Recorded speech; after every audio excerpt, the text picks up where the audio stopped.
নমস্কার বন্ধুরা, আমি আচার্য শ্রী শান্তনু শাস্ত্রী আপনাদেরকে শুভেচ্ছা জানিয়ে আজকের বিষয় নির্দিষ্ট আলোচনাতে চলে আসব। আপনারা ভিডিওটি শেষ পর্যন্ত দেখবেন।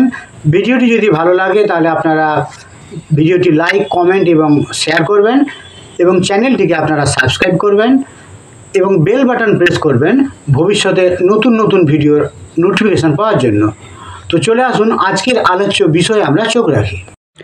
নমস্কার বন্ধুরা, আজকে আমরা জটক বিচারের ক্ষেত্রে আমরা যে 8টি যে পয়েন্ট আমরা দেখি, তো এখানে আমরা তারই একটা স্ট্রাকচার দিয়েছি যে গুণন মিলনের বিস্তারিত ফলাফল। 8টি পয়েন্ট: বর্ণ, বর্ষ, তারা, যোনি, মৈত্রী, গণ এবং রাশিকুটটাকে আমরা এখানে ভ্রুকুট বলছি, আর নারী। তো এদের একটা করে পয়েন্ট দেয়া আছে। তো এই জটক বিচারের ক্ষেত্রে অষ্টকূটের মধ্যে আমরা আজকে যেটি নিয়ে আলোচনা করব সেটি হচ্ছে গণ।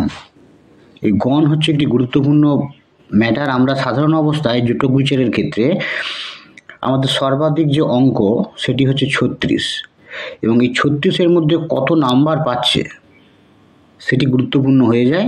এবং তার সাথে আমরা গণটাকেও দেখে নিই যে গণের ক্ষেত্রে কত পয়েন্ট পেয়েছে, প্রাপ্ত নাম্বার। এই দুটিকে আমরা সামনে রেখেই আমরা একটা সিদ্ধান্তে পৌঁছে যাই যে জটক বিচারের ক্ষেত্রে এই দুটি পাত্র এবং পাত্রীর মধ্যে বিচার কতটা পজিটিভ বা কতটা নেগেটিভ সেই বিষয়ে আমরা একটা সিদ্ধান্তে পৌঁছে যাই। তো এছাড়াও আমার যেটা মনে হয় কি, যে এই কত নাম্বার পাচ্ছে অষ্টকূটের বিচারে এবং গণের কি অবস্থা আসছে, এই নাম্বারের সঙ্গে তো এটা অবশ্যই একটা যোগসূত্র আছে। এবং সর্বাধিক যে নাম্বার যেগুলিকে আমরা পাচ্ছি তার মধ্যে 1 নম্বর হচ্ছে যে গ্রহ মৈত্রী, গণ, রাশিকূট এবং নারী। এই 4টির তো অবদান অনস্বীকার্য, একটি ভালো করেই দেখতে হবে। তো এখানে আমাদের যেটা জানা দরকার, এর মধ্যে বর্ণ, বর্ষ এবং গ্রহ মৈত্রী যেটি এবং রাশিকূট, এই যে 4টি, এটি চন্দ্র রাশি ধরে বিচার করা হয়, রাশি অনুযায়ী বিচার করা হয় এগুলি।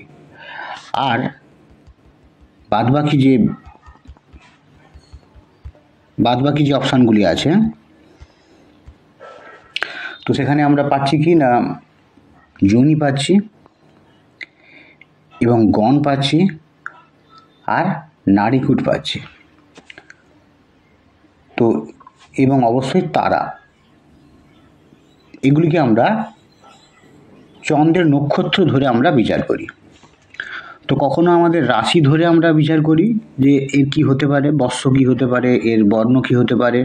আবার কখনো আমরা ওই রাশি বলতে যে চন্দ্র রাশি, যে চন্দ্রের যে নক্ষত্র, কারো চন্দ্র যার নক্ষত্রে আছে তার উপর বেশ করে আমরা ক্যালকুলেশন করি যে কার কি তারা, কার কি যোনি বা কার কি গণ, কার কি নারী।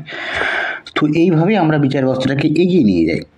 আজকে আমাদের যে মেইন যে আলোচ্য বিষয় সেটি হচ্ছে গণ কেন্দ্রিক। গণ নিয়ে আমাদের অনেক মতামত আছে এবং গণকে আমরা খুব গুরুত্ব দিই নাক্ষত্রিকভাবে যে গণের বিচার করা হয়, যে চন্দ্রের যে নক্ষত্র সেটিকে ধরে তো আমরা বিচার করি।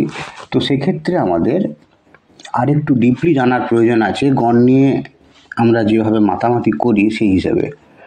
তো সাধারণ অবস্থায় 3 ধরনের গণ আছে। আমরা জানি গণের ক্ষেত্রে 3টি গণ। কী কী গণ আমরা সবাই জানি এই তথ্যগুলি: দেব, নর আর রাক্ষস গণ। নরটাকে আমরা মনুষ্যগণ বলছি। তাহলে এই 3টি গণ আমরা পাচ্ছি। তার এক্ষেত্রে নিয়মটা কি হচ্ছে না, পাত্র আর পাত্রীর নক্ষত্র থেকে গণ ঠিক করতে হয়। আমরা জানি তাদের মিল আছে কিনা সেটা আমাদের দেখতে হয়। দুজনের গণ যদি একই হয়, দেখা গেল কি যে একজনের জাতকের ক্ষেত্রে দেখা গেল কি কারো একটি আপনার হচ্ছে নরগণ, কারো দেখা গেল নরগণ মানে কোনো পাত্র, আর পাত্রীও দেখা গেল নরগণ। এরকম যখন একই হচ্ছে তখন উত্তম মিল। যদি একজনের দেব এবং অপরের নর হয় তবে মধ্যম মিল। তাহলে দেব আর নর হলে কিন্তু একটা মধ্যম মিল আমরা এখানে পাচ্ছি। কিন্তু একজনের রাক্ষস আর অপরের নরগণ, এটাই সবচেয়ে বিপজ্জনক। একজনের রাক্ষস আর একজনের নরগণ। এটা একটা প্রতিকূল অবস্থা তৈরি করে বলে আমরা ধরে নিই। এগুলো কিন্তু নাক্ষত্রিকভাবেই আমরা এটা দেখে আমরা একটা পয়েন্ট আমরা এখানে পেয়ে যাই এবং তার উপর বেস করে অষ্টকূটের নাম্বারও আমরা পেয়ে যাই। এর পরেও কিছু আরও ধারণা আছে, সেগুলি আমাদের জানতে হবে যে গণ আসলে ধারণাটা কি, সেটুকু আমাদের গণের ধারণাটা একটু ক্লিয়ার করতে হবে। এই নাক্ষত্রিকভাবে বিচারের পর আরও অনেক কিছু জিনিস দেখার প্রয়োজন আছে। সাধারণত আমরা জানি যে 3 শ্রেণীর মনোভাব বিশিষ্ট লোক আমরা দেখতে পাই। একটা হচ্ছে বিশ্লেষণমূলক, রাক্ষসগণ যাদেরকে আখ্যা দেওয়া হয়েছে, এই শ্রেণীর লোকেদেরকে আমরা বিশ্লেষণমূলক বলে আমরা ধরে নিই। তাহলে রাক্ষসগণের ক্ষেত্রে তাদের মধ্যে একটা বিশ্লেষণের পাওয়ার একটা থাকছে, এবং এই শ্রেণীর লোকেদেরকে কি হয় না, এদের মধ্যে একটা সংস্কার কাজ করে, সব পরিবর্তন করা, প্রতিবাদ করা, এই ধরনের একটা মানসিকতা লক্ষ্য করা যায়। 2 নম্বর আমরা চলে আসবো কি, 2 নম্বর আমরা যেটিতে চলে আসবো সেটি যে দেবগণের ক্ষেত্রে আমাদের কি ব্যাপারটা কাজ করে, সেখানে আছে সংশ্লেষণমূলক বা সিনথেটিক্যালি। এখানে এদেরকে দেবগণ আখ্যা দেওয়া হয়েছে। এদের মধ্যে একটা ব্যালেন্স করার একটা জায়গা থাকছে, এদের মধ্যে একটা নতুন পুরনো এর মধ্যে একটা কম্বিনেশন করে এগিয়ে যাওয়ার একটা ব্যাপার থাকছে, মানে পুরনো ধ্যান ধারণা নতুন ধ্যান মধ্যে একটা ব্যালেন্স করে এগিয়ে যাওয়ার যে প্রবণতা, তো সেখানে এটা খুব বেশি পরিমাণে কাজ করে।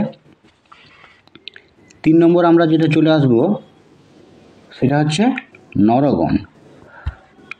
নরগণের ক্ষেত্রে যেটা আমরা লক্ষ্য করি, সংরক্ষণমূলক একটা কনজারভেটিভ একটা প্রকৃতি লক্ষ্য করা যায়। এদের নরগণ আখ্যা দেওয়া হয়েছে। এদের মধ্যে একটু সংরক্ষণ, মানে একটু গতানুগতিক ধারা বয়ে নিয়ে যাওয়ার একটা টেন্ডেন্সি থাকে এদের, খুব বেশি এরা প্রতিবাদী হয় না। যে ধারাটা চলে এসেছে সেই ধারাটাকেই আরও এগিয়ে নিয়ে যাওয়ার একটা টেন্ডেন্সি এদের মধ্যে লক্ষ্য করা যায়। তাহলে এর থেকে আমরা বুঝতে পারছি যাদের দেবগণ, তাদের মধ্যে সৃষ্টিশক্তি বা সংগঠন শক্তির একটা আভাস লক্ষ্য করা যায়। ব্যালেন্স আছে যেখানে, সেখানেই কিন্তু একটা নিয়ম তৈরি হতে পারে, সুষ্ঠু নিয়ম তৈরি হতে পারে। অর্থাৎ দেবগণের মধ্যে এই ধরনের একটা প্রবণতা আমরা লক্ষ্য করি। তাহলে যাদের রাক্ষসগণ, তাদের প্রকৃতির মধ্যে সংস্কার করবার ইচ্ছা, একটা সমালোচনা করবে অন্যের, কম বেশি লক্ষ্য করা যায়। আর নরগণের প্রকৃতি হচ্ছে সংরক্ষণ শক্তি, গতানুগতিকতা, একটা ইঙ্গিত পাওয়া যায়। এই হিসেবে বৃষ, সিংহ, বৃশ্চিক আর কুম্ভ রাশিকে সংরক্ষণ বা নরগণ বলা হয়। তেমনি মিথুন, কন্যা, ধনু ও মীন রাশিকে বিশ্লেষণমূলক বা রাক্ষসগণ বলা হয়। মেষ, কর্কট, তুলা ও মকর রাশিকে সংশ্লেষণমূলক বা নরগণ বলা হয়। তাহলে আমরা এতক্ষণ ধরে যে এই যে গণটিতে যে নাম্বার পাচ্ছি, এটা নাক্ষত্রিকভাবে পয়েন্ট পেয়ে গেছে, 0 পেয়েছে এখানে 6-এর মধ্যে। এরপর আমাদের জানতে হবে কি, কিছু কিছু রাশিকেও আমরা নরগণ হিসেবে আখ্যা দিই, তাদের যে বৈশিষ্ট্যের উপর ডিপেন্ড করে।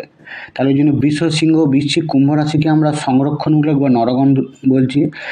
আবার একবার আমরা মিলিয়ে নিই, মিথুন, কন্যা, ধনু আর মীন রাশিকে আমরা বিশ্লেষণমূলক বা রাক্ষসগণ, আর মেষ, কর্কট, তুলা আর মকর রাশিকে আমরা নরগণ হিসাবে আমরা ধরে নিই, কারণ এই গুণাগুণের উপর বেস করে নরগণ, দেবগণ আর রাক্ষসগণের। এছাড়া গ্রহদের মধ্যেও আমরা রবি, বৃহস্পতি, শুক্র এবং বরুণ, এই গ্রহকে আমরা দেবগণ হিসেবে ধরি। তো তাহলে আমাদের 1 নম্বর হচ্ছে কি, যে নক্ষত্র হিসেবে যেমন আমাদের একটা গণ পেলাম, তারপর আমরা কি পাচ্ছি, তারপর আমরা রাশি অনুযায়ী একটা গণ পাচ্ছি, রাশি। তারপরে আমরা চলে আসবো কি, যে গ্রহ অনুযায়ী একটা আমরা গণ পাই। তাহলে গ্রহ অনুযায়ী রবি, বৃহস্পতি, শুক্র, বরুণ এই হিসেবে দেবগণ, চন্দ্র, শনি, কেতু আর রুদ্র হচ্ছে নরগণ, এবং মঙ্গল, বুধ, রাহু আর প্রজাপতি হচ্ছে রাক্ষসগণ। তো তাহলে 3 ধরনের গণ আমরা এখানে ক্যালকুলেশন করতে পারছি। সাধারণ অবস্থায় অষ্টকূটের বিচারে এক রাশির যে নক্ষত্র, যার যে রাশি, সেই রাশি যে নক্ষত্রে বসে আছে, মানে চন্দ্র তার যে নক্ষত্রে বসে থাকছে, সেই নক্ষত্রের উপর বেস করে এই ক্যালকুলেশন করা হয়, এই নাম্বারটি অষ্টকূটের বিচারে পায়। এরপরেও তাদের নরগণ, রাক্ষসগণের যে বৈশিষ্ট্য অনুযায়ী কিন্তু আমাদের কিছু কিছু রাশিকে আমরা বিভিন্ন গণের যে 3টি ভাগ, সেই পর্যায়ে ভাগ করছি। কিছু কিছু গ্রহকেও আমরা বিভিন্ন 3টে পর্যায়ে ভাগ করছি। অতএব কেবল নক্ষত্র দেখে যদি আমরা গণ নির্ণয় করলে অনেক সময় ঠিক হয় না, সেই জন্যেই। তো নক্ষত্র হিসেবে দেবগণ হয়েছে হয়তো কারো দেখা গেলো যে নাক্ষত্রিক হিসাবে কারো দেবগণ, তার চন্দ্র যে নক্ষত্রে আছে সেই অনুযায়ী দেবগণ আসলো। কিন্তু দেখা গেল কি, যদি তা রাক্ষসগণ রাশিতে হয়, যে রাশিকে আমরা রাক্ষসগণ বলছি, সেই রাশিতে যদি তার চন্দ্র অবস্থান করে, তাহলে গণ তো আমি নাক্ষত্রিকভাবে দেখে নিলাম এই গণ, কিন্তু দেখা গেল কি যে তার যে রাক্ষসগণ যে রাশি, সেই রাশিতে হয়তো আমরা দেখলাম যে রাক্ষসগণ হিসেবে আমরা কোনগুলোকে বলেছি, আমরা মিথুন, কন্যা, ধনু এবং মীন রাশিকে আমরা রাক্ষসগণ হিসেবে ধরেছি। তো এখানেরই কোনো একটা রাশিতে, হয়তো মিথুন রাশিতে আমরা দেখলাম তার চন্দ্র অবস্থান করছে, এবং সেখানে দেখা গেল কি যে মঙ্গলের সঙ্গে অবস্থান করছে চন্দ্র। মঙ্গল, কারণ এখানে মঙ্গল, বুধ, রাহু, প্রজাপতি রাক্ষসগণ। তো সেই হিসেবে কি হবে, তাহলে যদি আমরা দেখি যে নক্ষত্র হিসেবে দেবগণ হলেও যদি তার রাক্ষসগণ রাশিতে রাক্ষসগণ গ্রহযুক্ত হয়ে থাকে, তাহলে দেবগণের চেয়ে রাক্ষসগণের ভাবই তার মধ্যে বেশি প্রকাশ পাবে। তো অতএব তো সাধারণ অবস্থায় আমরা যেভাবে শুধু নাক্ষত্রিকভাবেই আমরা গণ বিচার করে যাই, সেটা ছাড়াও আমাদের আরও একটু ডিপলি দেখার প্রয়োজন আছে গণের ক্ষেত্রে। এবং এরপরও আমি বলবো যে 36-এর মধ্যে যে 19 পয়েন্ট পাচ্ছে, এক্ষেত্রে কিন্তু আমাদের লাস্টের যে অংশগুলি আছে এইগুলিকে ভালো করে পর্যালোচনা করতে হবে, মৈত্রী, গণ, রাশিকূট আর নারী। এবং তারপরও আলাদা আলাদাভাবে পাত্র এবং পাত্রের চার্ট দেখেও কিন্তু বিচার বিশ্লেষণ করে আমাদের এগোতে হবে। আজ এই পর্যন্তই। ভালো থাকবেন। ভবিষ্যতে আমরা আবার অন্য কোনো গুরুত্বপূর্ণ টপিক নিয়ে আলোচনা করব। নমস্কার।